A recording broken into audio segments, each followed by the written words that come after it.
નમસ્તે બાળકો, યોગી education Gujarat YouTube ચેનલમાં સ્વાગત છે તમારું. બાળકો, આજે આપણે જોઈશું ધોરણ 3 વિષય ગુજરાતીની જે એકમ કસોટી છે તારીખ 21/12/2024 દિને એ એકમ કસોટીનું સંપૂર્ણ મોડેલ પેપર પ્રકરણ 6 માંથી જ ગુજરાતી વિષયની તારીખ 21/12/2024 દિને પરીક્ષા લેવામાં આવશે. એ પ્રકરણ 6 માંથી જ પૂછવામાં પણ આવશે. છઠ્ઠું પ્રકરણ છે બતક અને અથવા પણ હંસ. તો જોઈએ આપણે એકમ કસોટીમાં પૂછાનારા ગુજરાતી વિષયના મોસ્ટ આઈએમપી પ્રશ્નો અને તેમના જવાબ. નેક્સ્ટ ફર્સ્ટ જોઈએ આપણે પ્રશ્ન 1. નીચેના પ્રશ્નોના એક વાક્યમાં ઉત્તર લખો. બતકીએ સુરક્ષિત જગ્યાએ કેટલા ઈંડા મૂક્યા? જવાબ છે બતકીએ સુરક્ષિત જગ્યાએ 4 ઈંડા મૂક્યા. નેક્સ્ટ જોઈએ બતકી બધા બચ્ચાને શું શીખવવા લઈ ગઈ? તો બતકી બધા બચ્ચાને તરતા શીખવા લઈ ગઈ. ડોશીમાએ કદરૂપુ બતકને ક્યાં સુધી પોતાની ઝૂંપડીમાં રહેવા કહ્યું? તો ડોશીમાએ કદરૂપુ બતકને વાવાઝોડું શાંત થાય ત્યાં સુધી પોતાની ઝૂંપડીમાં રહેવા કહ્યું. કદરૂપુ બતક ખરેખર શું હતો? તો કદરૂપુ બતક ખરેખર રાજહંસ હતો. કદરૂપુ બતકડુને બીજા બચ્ચાને કઈ રીતે હેરાન કર્યું? તો કદરૂપુ બતકડુએ બીજા બચ્ચાએ મસ્કરી કરી. કોઈએ તેને ધક્કો માર્યો તો કોઈએ તેના ઉપર ગંદુ પાણી ફેંક્યું. બધા બચ્ચા બતકને કદરૂપુ બતક કેમ કહેતા હતા? બધા બચ્ચા બતકને કદરૂપુ બતક કહેતા હતા કારણ કે તે બધાથી અલગ હતું. તે થોડું મોટું અને રાખોડી રંગનું હતું. બતકને તે રાજહંસ છે એવું કોણે સમજાવ્યું? કેવી રીતે? તો બતકને તે રાજહંસ છે એવું હંસકન્યાએ સમજાયું. હંસકન્યાએ તેને પાણીમાં પોતાનું પ્રતિબિંબ ધ્યાનથી જોવા કહ્યું. બતકે પાણીમાં પોતાનું પ્રતિબિંબ જોયું અને સમજાવ્યું કે તે એક સુંદર યુવાન રાજહંસ છે. પાંચમું ઈંડું કોનું હતું? તો પાંચમું ઈંડું રાજહંસનું હતું. બતક માતાને ખબર કેમ ન પડી? તો બતક માતાને ખબર ન પડી કારણ કે બધા ઈંડા એક સરખા હતા. કદરૂપા બતકે ઘર છોડવાનું નક્કી કેમ કર્યું? કદરૂપા બતકે ઘર છોડવાનું નક્કી કર્યું કારણ કે તેની સાથે બીજા બચ્ચા રમતા નહીં અને તરતા પણ નહીં. નેક્સ્ટ જોઈએ આપેલ શબ્દોમાંથી ઓછામાં ઓછા 5 શબ્દો બનાવો. બાળકો, ચેનલને સબસ્ક્રાઇબ નથી કરી, સૌપ્રથમ ચેનલને સબસ્ક્રાઇબ કરી દો, વિડીયોને લાઈક પણ કરી દો. જોઈએ આગળ ઉદાહરણ છે અહીં વરસાદ. તો અહીં આ વરસાદ શબ્દોમાંથી તમારે 5 શબ્દો બનાવવાના છે. તો અહીં ઉદાહરણમાં તમને જણાવવામાં આવે છે કે વર, વદ, દર, શાવ અને સાર. નેક્સ્ટ શબ્દ જોઈએ વાનરભાઈ. તો વાન, નર, વાનર, રવા, ભાઈ. બદસુરત. તો જવાબ છે બદ, શૂર, તર, સુરત, દર. લંબચોરસ, લંબ, ચોરસ, રસ, બસ અને ચોરસ, ચોરસ. નેક્સ્ટ અહીં ચોરસ રહેશે. નેક્સ્ટ જોઈએ કર્કશર. તો કર, શર, રક, રસ અને કશ. નેક્સ્ટ ગરમા ગરમ. તો માર, ગર, મર, ગરમ અને માંગ. નેક્સ્ટ જોઈશું હવે ક વિભાગ. નીચેના વાક્યો કોણ બોલે છે અને કોને કહે છે તે લખો. ફર્સ્ટ, આ બચ્ચું પણ તમારી જેમ મારું જ સંતાન છે. તો જવાબ છે આ બચ્ચું પણ તમારી જેમ મારું જ સંતાન છે. તો માતા બતક બોલે છે અને બચ્ચાને કહે છે. બીજું વાક્ય જોઈશું. વાવાઝોડું શાંત થાય ત્યાં સુધી તું અહીં રહી શકે. તો ડોશીમાં બોલે છે. કદરૂપા બતકડાને કહે છે. બાળકો, ધોરણ 5માં જો તમારા ભાઈબંધ ભણતા હોય, તમારા ભાઈ અથવા બહેન ભણતા હોય તો ખાસ વિદ્યાર્થી મિત્રો જવાહર નવોદયની જે વિદ્યાર્થી મિત્રો પરીક્ષાની તારીખ જાહેર થઈ ગઈ છે. તો વિદ્યાર્થી મિત્રો જે જવાહર નવોદયની વેબસાઇટ પર જઈ તમે એ વિદ્યાર્થી મિત્રો પ્રિન્ટ આઉટ લઈ શકો છો રસીદને. તો ખાસ વિદ્યાર્થી મિત્રો અને જે પણ બાળકોને રસીદ કાઢવામાં મુશ્કેલી જણાય તો નીચે ટેલિગ્રામમાં વિદ્યાર્થી મિત્રો સંપૂર્ણ એમની માહિતી પણ આપવામાં આવે છે. તો ડિસ્ક્રિપ્શનમાં વિદ્યાર્થી મિત્રો ટેલિગ્રામની લિંક પણ આપી દેવામાં આવે છે. તો ખાસ વિદ્યાર્થી મિત્રો ટેલિગ્રામમાં જોડાઈને અને અથવા તો નીચે જે મોબાઈલ નંબર પણ આપવામાં છે એ મોબાઈલ નંબર પર તમે કોન્ટેક્ટ કરી તમે માહિતી મેળવી શકો. નેક્સ્ટ જોઈએ હવે હું કદરૂપુ છું એટલે તું મારી મજાક કરે છે. જવાબ છે આ વાક્ય કોણ બોલે છે? કદરૂપુ બતકડું બોલે છે અને હંસ કન્યાને કહે છે અરે તું ભૂલું પડી ગયેલું છે. તો જવાબ છે વૃદ્ધ હંસ બોલે છે. કદરૂપા બતકડાને કહે છે અમે તેની સાથે નહીં રમીએ. તો જવાબ છે બતકના બચ્ચા બોલે છે, માતા બતકને કહે છે. નેક્સ્ટ જોઈએ, અહીં બતકના બચ્ચા બોલે છે અને માતા બતકને કહે છે. નેક્સ્ટ છઠ્ઠું, તું મારો મિત્ર બનીશ. હંસ કન્યા બોલે છે કદરૂપા બતકડાને કહે છે. નેક્સ્ટ જોઈએ હવે પ્રશ્ન 2, વાક્યમાં વપરાયેલ શબ્દોના સ્થાને કૌંસમાં આપેલ શબ્દોને મૂકી જરૂરી ફેરફાર સાથે વાક્ય ફરીથી લખો. જોઈએ, સિંહની બધાને બીક લાગે છે. તો અહીં શબ્દ કૌંસમાં ડર આપ્યો છે. તો શું થશે જવાબ? સિંહથી બધાને ડર લાગે છે. બીક શબ્દ નીકળી જશે. અહીં સૂચના પણ કે વાક્યમાં વપરાયેલ શબ્દના સ્થાને કૌંસમાં આપેલ શબ્દોને મૂકી જરૂરી ફેરફાર સાથે વાક્ય ફરીથી લખો. તો બાળકો નેક્સ્ટ હવે જોઈશું આપણે, આખરે આનંદનો દિવસ આવી ગયો. તો અહીં ખુશી શબ્દ છે. તો આખરે ખુશીનો દિવસ આવી ગયો. યજ્ઞ અને મિત બંને પાકા મિત્રો. તો અહીં દોસ્ત શબ્દ કૌંસમાં આપવામાં આવે છે. તો યજ્ઞ અને મિત બંને પાકા દોસ્ત છે. ચોથું જોઈએ, મારો પરિવાર દૂર ગામડામાં વસે છે.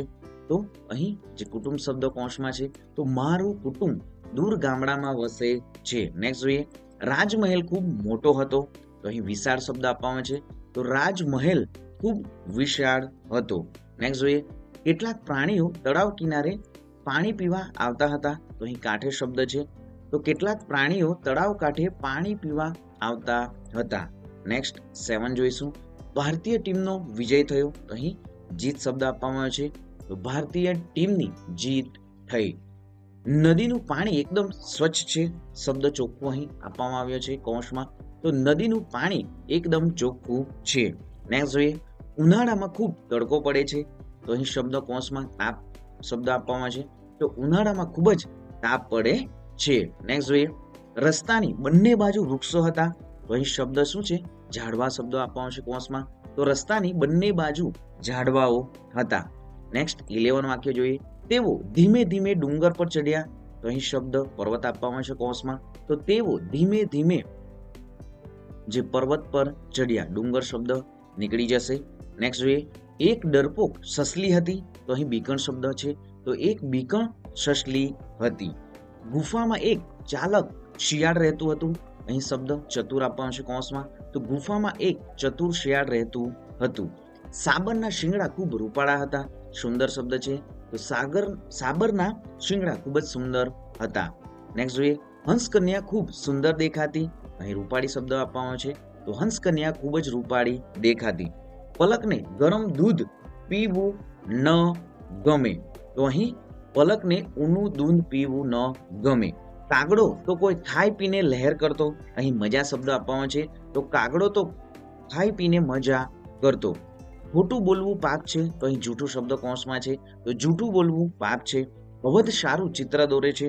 અહીં સરસ શબ્દ છે. તો અવધ સરસ ચિત્ર દોરે છે. તો અહીં બીજા પણ વિદ્યાર્થી મિત્રો 25 જેટલા વાક્યો આપવામાં આવ્યા છે. તો ખાસ વિદ્યાર્થી મિત્રો આ વાક્યોને રીડ પણ કરું, સ્ક્રીનશોટ પાડી તમારી નોટબુકમાં પણ લખી લઉં.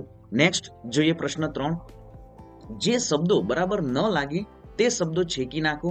વાક્ય ફરીથી લખો.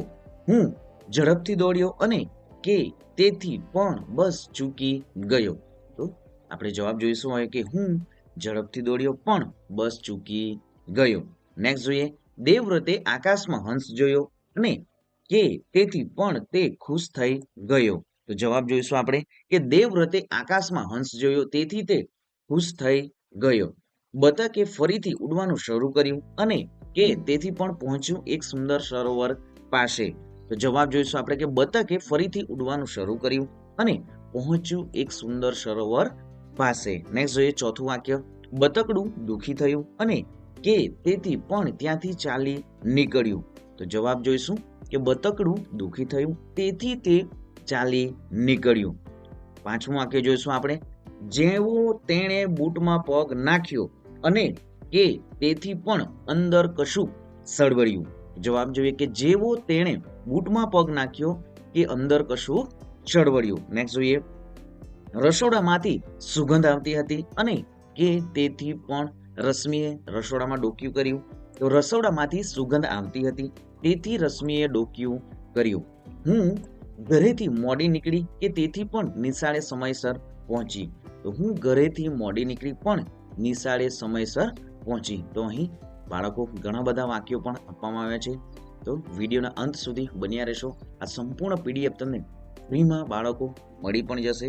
તો ખાસ વિદ્યાર્થી મિત્રો વિડીયોના અંત સુધી બન્યા રહેશો. અહીં જે વાક્યો જે આપવામાં આવ્યા છે એ તમારી નોટબુકમાં પણ લખી લો બાળકો. અને બાળકો ધોરણ 5માં ભણતા વિદ્યાર્થી માટે જે સીઈટીની બુક છે, જવાહર નવોદયની બુક છે, તે આપણી યુટ્યુબ ચેનલની જે ડિસ્ક્રિપ્શનમાં છે બાળકો, તમે જે ધોરણ 3 થી ધોરણ 7 સુધીના બાળકોને ડિસ્ક્રિપ્શનમાં વિદ્યાર્થી મિત્રો કિડ્સ માટે એલાઉડ નથી.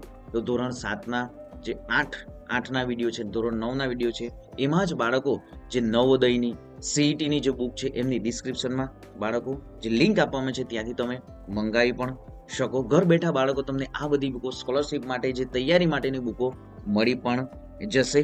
જોઈએ આગળ નેક્સ્ટ. તો વાલીઓ પણ ખાસ ધ્યાન રાખે કે જે બાળકો ધોરણ 5માં ભણે છે, જવાહર નવોદયની જે પરીક્ષાની તારીખ પણ જાહેર થઈ ગઈ છે, રસીદ તમે ડાઉનલોડ કરી શકો. અને વિદ્યાર્થી મિત્રો જે જ્ઞાન સાધના સ્કોલરશિપ પરીક્ષાની પણ જે બુક માટે બાળકો તમે ધોરણ 8ના વિડીયો જોઈ શકો અને એમની જે બુક છે એ પણ તમે મંગાવી શકો. ઘર બેઠા તમને આ બુકો પણ અવેલેબલ રહેશે. જોઈએ આગળ નેક્સ્ટ. અહીં ઘણા બધા વાક્યો પણ બાળકો તમારા માટે આપવામાં આવ્યા છે. નેક્સ્ટ જોઈએ પ્રશ્ન 4. સાચો વિકલ્પ પસંદ કરી ખાલી જગ્યા પૂરો. વાનનો જન્મદિવસ હતો, તેથી ખાલી જગ્યા મમ્મીએ શીરો બનાવ્યો. તેનો તે તેની. તો વાનનો જન્મદિવસ હતો, તેથી તેની મમ્મીએ શીરો બનાવ્યો. છોકરાઓને ગલુડિયા ખૂબ ગમતા, તેઓ ગલુડિયાને દૂધ પીવડાવતા. વરસાદ પડતો હતો, તેથી તેણે છત્રી લીધી. એક ઘટાદાર વડલો હતો, ખાલી જગ્યા પર પક્ષીઓના માળા હતા. કૌંસમાં તમને શબ્દો આપવામાં આવ્યા છે, તેમના, તેનું, તેના. તો જે પણ શબ્દ યોગ્ય વાક્ય સાથે બંધ બેસતો હોય એ શબ્દ મૂકવાનો રહેશે. તો એક ઘટાદાર વડલો હતો, તેના પર પક્ષીઓના માળા હતા. વૃદ્ધ હોવાના કારણે ખાલી જગ્યા ઝડપથી ચાલી શકતા ન હતા. તો તે, તેના, તેની. તો વૃદ્ધ હોવાને કારણે તે ઝડપથી ચાલી શકતા ન હતા. નેક્સ્ટ જોઈએ. પ્રાર્થના સભામાં વાર્તા કહી. તો પ્રાર્થના સભામાં તેણે વાર્તા કહી. વાંદરાઓ વાડીમાં આવ્યા અને ખાલી જગ્યા બધા જાંબુ ખેરવી નાખ્યા. તો વાંદરાઓ વાડીમાં આવ્યા અને તેમણે બધા જાંબુ ખેરવી નાખ્યા. શિક્ષકે એક પ્રશ્ન પૂછ્યો પણ તેનો જવાબ કોઈ ના આપી શક્યું. મારી બહેને રંગોળી પૂરી. બધા મહેમાનોએ શું કર્યું છે અહીં? ખાલી જગ્યા તેના વખાણ કર્યા. તો મારી બહેને રંગોળી પૂરી, બધા મહેમાનોએ તેના વખાણ કર્યા. નેક્સ્ટ જોઈએ. મિનીના વાળ લાંબા હોવાથી ખાલી જગ્યા જાતે ચોટલો ગૂંથતા નથી ફાવતું. તો મિનીના વાળ લાંબા હોવાથી તેને જાતે ચોટલો ગૂંથતા નથી ફાવતું. તો અહીં પણ બાળકો ઘણા બધા ઉદાહરણો આપવામાં આવે છે. ખાસ વિદ્યાર્થી મિત્રો આ પીડીએફ મેળવવા માટે ટેલિગ્રામની જે લિંક જે છે એમાં જોડાઈને તમે સંપૂર્ણ પીડીએફ ફ્રીમાં મેળવી શકશો. અને બાળકો ચેનલને હજી પણ સબસ્ક્રાઇબ નથી કરી તો સૌપ્રથમ ચેનલ સબસ્ક્રાઇબ કરી દો, વિડીયોને લાઇક પણ કરી દો. નેક્સ્ટ જોઈએ પ્રશ્ન 5. નીચેના પ્રશ્નોના જવાબ લખો. તમારે કોઈ મિત્ર ન હોય તો તમને ગમે કેમ? આ બાળકો તમારે જાતે પ્રશ્નો લખવાના રહેશે. તમે માણેલા કોઈ એક પ્રસંગની સારી 5 બાબતો લખો. તો એ પણ તમારા જીવનમાં બાળકો કોઈ પણ નાનો સરખો પ્રસંગ બન્યો હોય તો તમે 5 વાક્યો અહીં લખી શકો. નેક્સ્ટ જોઈએ. તમે તમારા કયા મિત્રના આભાર માનશો કેમ? તો અહીં વિદ્યાર્થી મિત્રો આ પણ તમારે જે તમારો ખાસ પરમ મિત્ર હશે એમના વિશે તમારે લખવાનું રહેશે. નેક્સ્ટ જોઈએ.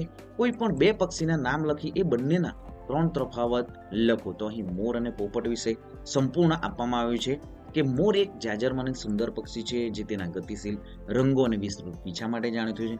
જ્યારે પોપટ એક રંગીન અને બુદ્ધિશાળી પક્ષી છે જે તેની સુંદરતા અને માનવ વાણીની નકલ માટે જાણીતું છે.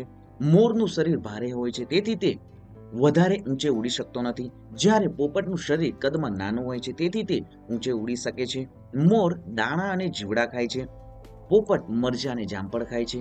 મોર વાડી અને બગીચામાં રહે છે, જ્યારે પોપટ ઝાડ પર અને પાંજરામાં રહે છે. નેક્સ્ટ જોઈએ. તમારા મિત્રની 5 સારી બાબતો વિશે લખો. તો બાળકો આ પણ તમારો ખાસ મિત્ર છે એમના વિશે સંપૂર્ણ માહિતી અહીં 5 વાક્યો તમારા મિત્ર વિશે તમારે લખવાના રહેશે. તો બાળકો ચેનલને હજી પણ સબસ્ક્રાઇબ નથી કરી તો સૌપ્રથમ બાળકો ચેનલ સબસ્ક્રાઇબ કરી દો, વિડીયોને લાઇક પણ કરી દો.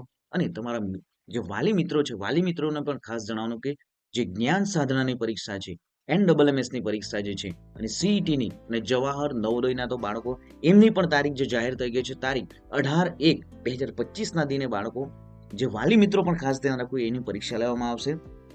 તો જે પણ બાળકો ધોરણ 5માં ભણે છે એ ખાસ વાલી મિત્રો જાણ રાખવી અને વિદ્યાર્થી મિત્રો એમની બુકો પણ તમને અને વાલી મિત્રો એમની બુકો પણ તમને જે મળી જશે. તો ખાસ નીચે જે નંબર આપ્યો છે એ નંબર પર તમે કોન્ટેક્ટ પણ કરી શકો બાળકો. તો મળીશું નેક્સ્ટ વિડીયોમાં નવી જ્ઞાન નવી માહિતી સાથે. જય હિન્દ બાળકો, વંદે માતરમ.